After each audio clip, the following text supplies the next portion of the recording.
Nächstes Heimspiel gegen den ersten FC Kaiserslautern und wir sind tatsächlich so etwas wie eine Spitzentruppe. Hört sich vielleicht blöd an im Zusammenhang mit Preußen Münster, ist aber so. Wir stehen oben mit dabei, wir haben nur 6 Punkte Rückstand, wenn wir heute gewinnen, sogar glaube ich nur noch 3 hinter dem dritten.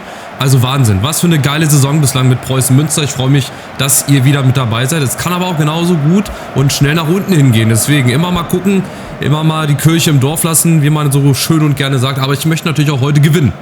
Deswegen offensiv, volle Kraft voraus. Ich bin sehr, sehr gespannt, ob wir an die Leistung anknüpfen können. Gegen Düsseldorf und vor allem auch gegen den HSV. Da haben wir, wobei in Hamburg haben wir dann in der zweiten Halbzeit gut gespielt und haben dann auch verdient 1-0 gewonnen. Gegen Düsseldorf eigentlich das ganze Spiel über lang.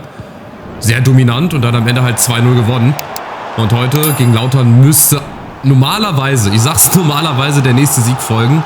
Aber ihr wisst ja, wie es ist.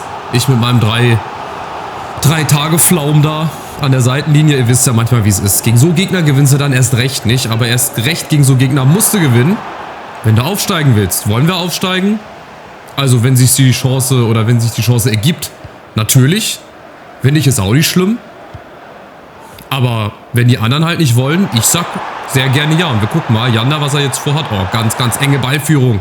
Das ist sehr, sehr gut. Vorne mit Hekimoglu. Der braucht halt auch noch ein bisschen, aber der wird spätestens zur nächsten Saison wird er voll zünden. Da bin ich mir ganz, ganz sicher. So ein guter Spieler, so hohes und so ein gutes Potenzial, aber heißt ja nicht, dass er das ganz bei uns voll ausgeschöpft bekommt. Ich hoffe aber mal. Ich bin da mal sehr optimistisch. Ja, ich bin da mal sehr, sehr optimistisch und es wäre doch auch schön für uns, für den Verein, wenn er das irgendwie noch in dieser Saison hinbekommt. Ist natürlich schwer, Malik Batmatz zu ersetzen, gar keine Frage. Ja, ist aber der gleiche Landsmann, von daher schon mal gute Voraussetzung. Hat aber ein höheres Potenzial als Malik Batmatz, von daher ist das auch schon mal viel, viel besser. Achtung, Vorteil läuft. Ache. Nee, Tachi war es. Wo ist denn Ragnar Ache? Spielt er gar nicht? Anscheinend nicht. Ja, und ihr seht auch, die Lauterer, die spielen mit. Also ist auch wieder ein ganz anderes Spiel. Das ist halt so, ne? Du hast halt Gegner, da läuft's wirklich.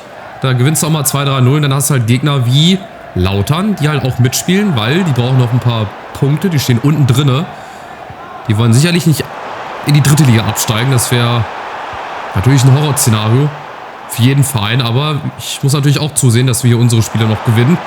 Möglichst viele. Und dann gucken wir mal, wofür es reicht. Janda, und die stehen da mit 4, 5, 6 Mann hinten drinne. Einen Spieler haben sie vorne gelassen.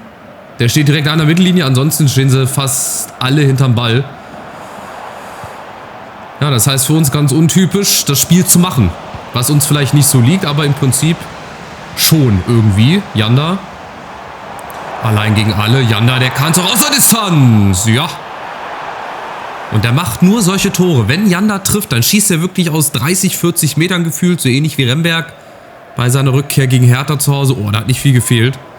Da war der Schatten des Walls auf dem Pfosten zu sehen. Und wenn das der Fall ist, dann heißt das meistens nichts Gutes für den Gegner.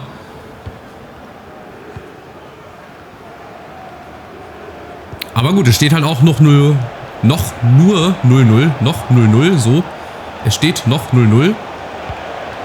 Von daher hinten haben wir uns wirklich auch sehr gefestigt, muss ich sagen, die Verteidigung. Wir haben ja auch mal eine Zeit gehabt, da haben wir pro Spiel 2-3 Gegentore bekommen. Das haben wir zum Glück hinbekommen. Ab und zu flutscht dann doch mal einer durch, aber gut, was willst du machen? Und vorne müssen wir halt die Dinger ein bisschen konsequenter ausspielen. Und wenn wir das auch noch 1, 2, 3 Mal mehr hinbekommen hätten, dann wären wir sicherlich auch ganz oben mit dabei. Aber wir haben noch zu lang zu spielen. Wir haben noch zu viele Spiele. Da kann noch so viel schief gehen. Ja, bei mir ist wieder das Halbglas leer. Das Halbglas leer. Junge, was ist mit mir los, ey? Das Glas halb leer. Ist ja fast wie Monte, ey. Diese Versprecher. Das Glas ist halb leer. Merkt ihr schon. Aber es müsste gar nicht sein. Es müsste halb voll eigentlich sein, so wie das hier momentan läuft. Ja, aber die erste Halbzeit läuft nicht so ganz rund. Muss ich sagen. Ich bin an mir überlegen, ob ich auf 4-1-2-1-2 mal umschalten sollte. Würde ich auch gerne machen. Deswegen mache ich das jetzt. 4-1-2-1-2. Eine Doppelspitze dann mit Krudowski und mit Hekimoglu. Das kann gut gehen. Wir haben jetzt aber leider niemanden mehr über den Flügel. Das heißt, wir müssen mehr übers Zentrum spielen. Und da waren die Lauterer momentan oder bislang eigentlich richtig stark, haben da alles zugestellt, aber mal gucken. Vielleicht sind ja so 2 Stürmer vorne doppelte Arbeit für die Verteidiger der Lauterer, aber die machen das bislang gut. Wir haben uns auch im Hinspiel da schwer getan. Da war es dann am Ende auch nur, dann war es am Ende auch ein 0-0, nur ein 0-0. Und die Lauterer kommen über Opoku, Clement, oh, der hat viel zu viel Platz, Achtung, das darf nicht sein. Cooles ist aber dazwischen. So, und jetzt die Chance, jetzt haben wir vorne mal 3 Leute. Jetzt brauche ich irgendeine Auftaktbewegung, Hikimoglu, er ist aber auch alleine gegen alle. Da kann er nicht viel machen, aber er kann Janda mitnehmen, der jetzt den linken zentralen Mittelfeldspieler gibt. Und dann war es halt auch schon wieder fast, ne? Aber jetzt ist mal die Lücke da, Grudowski mit dem Rücken, da ist nicht viel zu holen. Da ist nicht viel zu machen, die stehen hinten echt gut und mit Flanken, weiß ich nicht, mal gucken, Hikimoglu, den kannst du natürlich hoch nicht anspielen. Da bräuchte ich jetzt zum Beispiel Nemeth, aber der ist wieder zurückgegangen zum HSV, weil der nicht so oft gespielt hat, deswegen hat der HSV die Leihe abgebrochen. Fridtjonsson wäre natürlich auch eine Option. Ja, klar, dass man den nochmal reinbringt. Das ist eine Möglichkeit für Hikimoglu, der halt, wie gesagt, noch ein bisschen braucht. Aber erstmal kommen die Lauterer nochmal. Kurz vor der Pause wird wahrscheinlich die letzte Chance. Blum. Die kriegen wir hoffentlich auch hier noch verteidigt. Ne, bislang nicht. Achtung. Chance ist da. Hendricks kommt nicht ran, aber Behrens ohne Probleme. Also 0:0. Ja, teilweise etwas schleppend, gebe ich zu. Wir bemühen uns. Ist immer schön, wenn auf dem Zeugnis steht, ne? Er hat sich bemüht, aber ihr wisst, was ich meine. Gut, das Schussverhältnis von 1:2 sagt auch viel über das Spiel aus.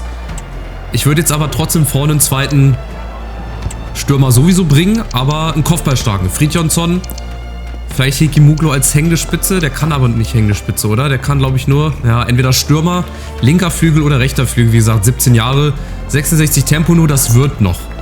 Also die Werte, klar, sind am Anfang immer ein bisschen unterirdisch schlecht.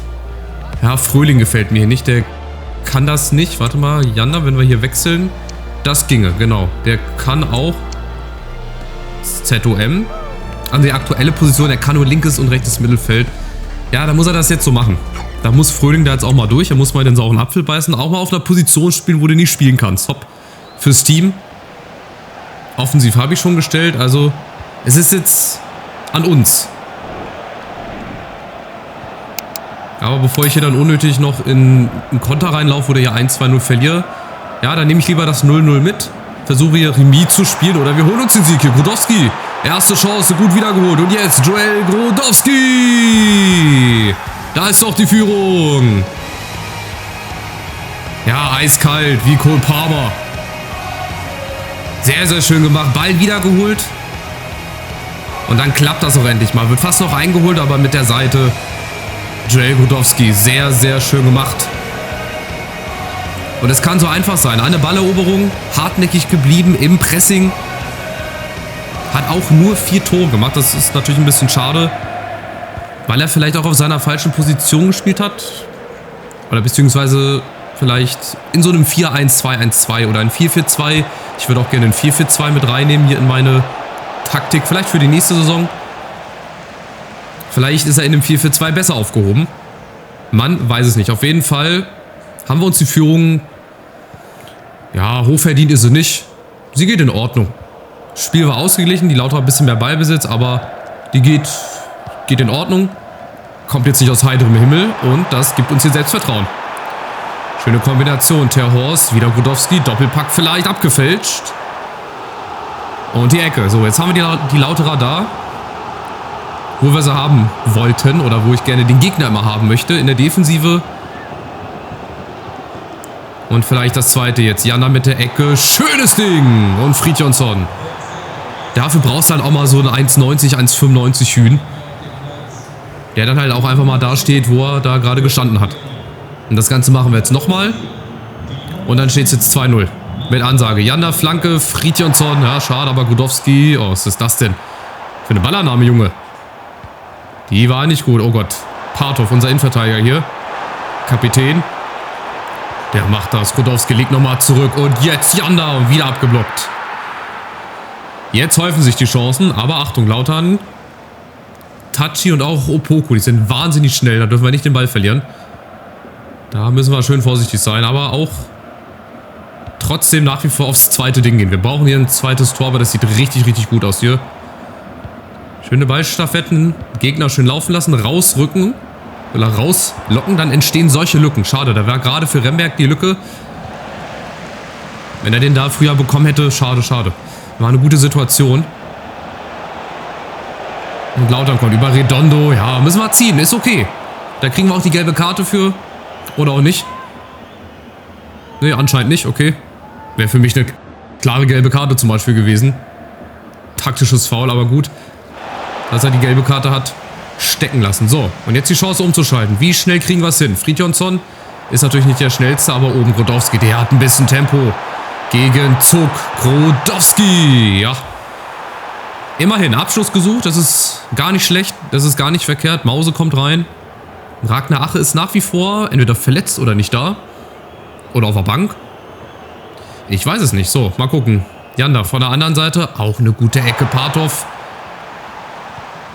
Ja, und dann fehlt irgendwie noch vorne die Durchschlagskraft. Besonders nach den Eckbällen. Das haben wir bislang noch nicht so hinbekommen. Aber dafür steht die Defensive. Aber trotzdem, die Lauterer nach wie vor gefährlich. Gehen vorne drauf, warten wahrscheinlich auf den einen Moment, wo wir dann den Ball verlieren und dann sind sie da. Das wollen wir aber gar nicht zulassen. Grodowski, ja, schlecht gespielt. Aber Hendricks ist schon wieder da, geht auf den zweiten Ball. Oh, jetzt die Lauterer aufgepasst. Jetzt sind wir ein bisschen aufgerückt und Lautern hat Platz über Mause. Weiß nicht wohin. Oh, da ist Opoku, der hat zu viel Platz. Opoku und Behrens ist da, wenn er gebraucht wird. Das sind die Situationen, vor denen ich gerade gewarnt habe.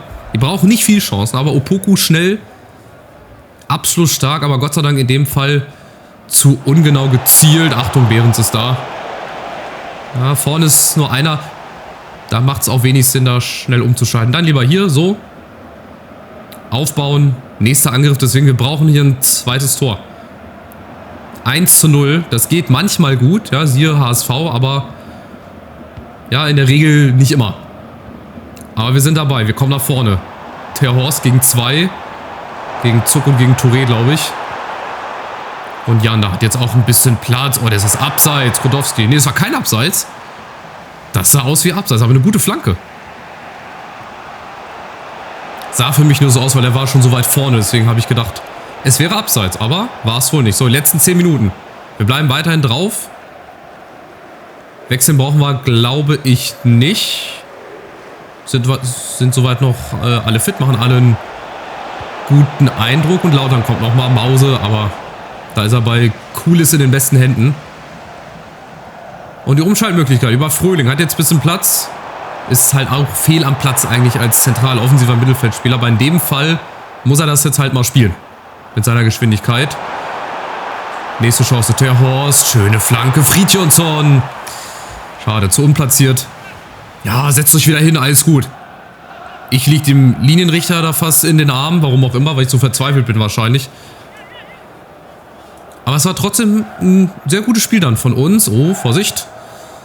Ja, die Lauterer, die machten Seiten echt spannend. Also es ist quasi ein typisches 0-0-Spiel. Aber den einen Fehler, den haben die Lauterer Gott sei Dank gemacht. Und haben uns somit zur Führung verholfen. Jetzt hoffe ich, dass wir das noch 3 Minuten hier durchhalten mit Nachspielzeit. Oder vielleicht gegen Düsseldorf das Ding noch in der 90. hier klar machen. Wir machen weiter Druck. Genau, da sollen sie rumspielen. Sollen sie noch 10-mal im Kreis laufen. Aber irgendwann ist halt die Zeit auch um. Irgendwann reicht die Zeit nicht mehr. Marlon Ritter auch hintenrum. Das ist gut. Das ist viel Zeit für uns, die da drauf geht. Und so wie die Lauterer das spielen, habe ich jetzt nicht das Gefühl, dass die unbedingt noch auf den Ausgleich gehen. Partov geklärt. Das war, glaube ich, die letzte Aktion. So, nochmal die Chance umzuschalten. Fröhling. Und das war's. Wir verschleppen jetzt den Ball. Wir gehen zur Eckfahne. Schlagen da nochmal eine Flanke rein, weil Fridjonsson hat nochmal eine Idee. Macht nochmal einen Ball fest. Schön gemacht. Schade. Aber gut, am Ende wird das nicht mehr spielentscheidend sein. Denn wir gewinnen 1:0. Zu Hause gegen Kaiserslautern. Wir holen wieder 3 Punkte. Wir spielen wieder zu 0. Ich glaube, das 3. Spiel in Folge jetzt. Und wenn wir jetzt so eine kleine Serie starten und hier oben ab und an mal Punkte liegen lassen, ich weiß nicht, ich möchte nichts prognostizieren, weil das in 1-2 Spielen auch wieder anders aussehen kann. Genießen wir aber den Moment. Wir stehen oben mit dabei, mitten im Kampf um den Aufstieg in die Bundesliga. Ja, die zweite Halbzeit war auf jeden Fall deutlich stärker als die erste. Viel mehr Chancen. Bisschen mehr Zug nach vorne. Der Gegner hat dann dementsprechend noch mitgespielt, hat nicht mehr so viel Druck nach vorne gemacht. Geht aber auch nicht immer gut, ne? Muss man auch dazu sagen. So, hallo Boss, es wird viel über meine aktuelle Position geredet. Hat er natürlich gemerkt. Ich wollte ihn nur versichern, dass ich alles tun werde, um mit der Mannschaft Erfolg zu haben. Wenn Sie es so wollen, dann spiele ich gerne als offensiver Mittelfeldspieler. Seht ihr? Habe ich ja gesagt. Aus meiner Sicht machst du das gut. Er muss halt auch mal auf Positionen spielen, wo er nicht so gerne spielt. Und zur Not können wir ihn ja umtrainieren als ZOM oder wir holen uns da einfach nochmal ein bisschen was. Apropos, wir holen uns nochmal ein bisschen was. Die Spieler hatte ich euch ja, glaube ich, auch gezeigt, ne? Mit Christian Listesch, mit Kolja Uden von Hannover 96 und Maurice Krattmacher. Das sind zum Beispiel 3 fürs zentrale offensive Mittelfeld. Krattmacher, der ist noch von den Bayern ausgeliehen. Ja, zum SSV Ulm. Da müssen wir im Sommer mal vorbeigucken. Kolja Uden und Christian Listesch, da würde ich halt gerne die Gesamtstärken da nochmal abwarten und dann halt abwägen, ob das mögliche Optionen wären. Ich möchte auch eigentlich mit Jugendspielern arbeiten. Da müsste jetzt eigentlich auch bald der erste Jugendbericht kommen. Habe ich die überhaupt schon versendet? Ja, ne, habe ich schon. Genau. San Marino und Solomoninseln. Und zwar sind beide wieder zurück am 13. Also müsste das doch jetzt eigentlich gleich soweit sein, oder? Ja, genau, am Donnerstag. Das heißt, wir gucken uns mal die Berichte an. Wir hätten sogar, glaube ich, ein bisschen Geld, um die zu verpflichten. Bin ich der Meinung. So, Auswärtsspiel in Braunschweig. Das ist zum Beispiel auch wieder ein Spiel, was wir gewinnen müssen, wenn wir oben dran bleiben wollen. Ich sag's ja nur. Braunschweig, ja, eine okaye Bilanz. 2 Siege, ein Unentschieden aus den letzten 5 Spielen. Fünferkette auch sehr, sehr eklig. Vorne mit Philipp und Sebastian Polte auch 2 sehr unangenehme Stürmer zu verteidigen. Aber wir kriegen das hin. So, unser Jugendspieler, beziehungsweise 2 Jugendspieler. Letztlich werden sie sicher einen... Das ist auch wieder so typisch. Letztlich werden sie sicher einen Ersatz-linker Flügelspieler suchen. Das ist dann wahrscheinlich in der Konsole ein Befehl irgendwie eingegeben worden oder wird dann immer die Position rein editiert, was halt gesucht wird. Aber geben Sie mir eine Chance. Streng dich an, dann kann es klappen. Also als Jugendspieler so schon so hohe Ansprüche zu stellen, weiß ich nicht. So, Angebot für Kovalenko. Das war mit der beste Jugendspieler, aber ich glaube, da hat die schon. Genau, an Sheffield Wednesday, dass sie auf jeden Fall Spielzeit bekommt. Leihe zum Kauf würde ich nämlich hier dann mal ablehnen an Uthevale Leuven aus Belgien.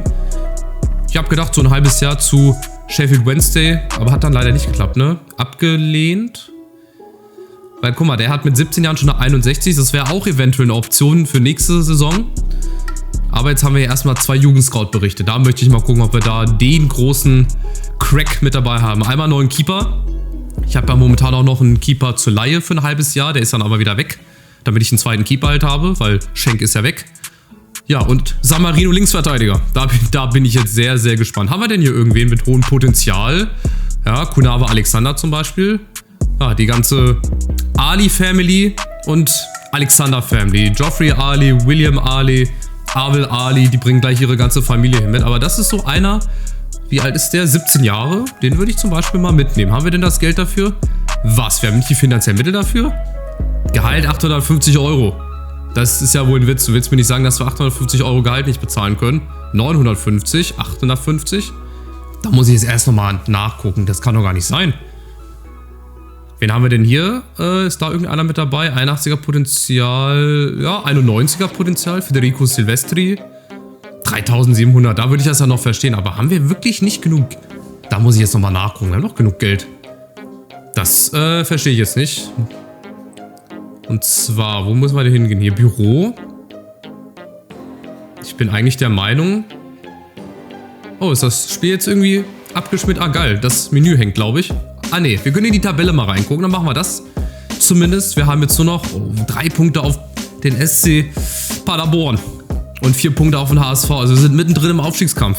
Ob ihr das wollt oder nicht, wir sind mittendrin. Nürnberg, Schalke, Düsseldorf, Hertha, die sind alle ganz, ganz knapp dahinter. Und Braunschweig ist halt 17. 19 Punkte, die kämpfen auch um den Klassenerhalt, also es wird noch richtig heikel. Es wird richtig, richtig heikel. Aber wir haben noch 41.000, ich verstehe das nicht. Budget haben wir 41.000, so. Ah, oder ist vielleicht im Jugendbereich nichts mehr übrig? Müssen wir mal hier gucken. Transferaktion, Budget. Hier ist aber nicht die Jugend irgendwie separat aufgelistet. Coachgehälter. Ja, Trikotverkäufe, die meisten von Janda, Remberg und Fröhling. Kann ich so ein bisschen verstehen. Ticketeinnahmen. Gegen Lautern waren 14.000, aber warum können wir uns die... Das verstehe ich nicht. Wir haben doch genug Geld. Ich möchte die gerne verpflichten. Schade. Schade, dass das nicht funktioniert. Ich werde aber trotzdem versuchen, das irgendwie hinzukriegen. Ansonsten hier, wie gesagt, der Rossi bei uns in der Mannschaft, der ist mit der Beste, der ist aber noch zu jung. Den können wir leider nicht verpflichten. Also, dann sollen wir es jetzt gut sein lassen für die Folge. Nächsten Part gegen Braunschweig. Hoffentlich da auch mit 3 Punkten. Wäre sehr, sehr wichtig, denn wir sind jetzt da. Wir klopfen an die Tür zur ersten Bundesliga. Macht's gut. Ciao, ciao.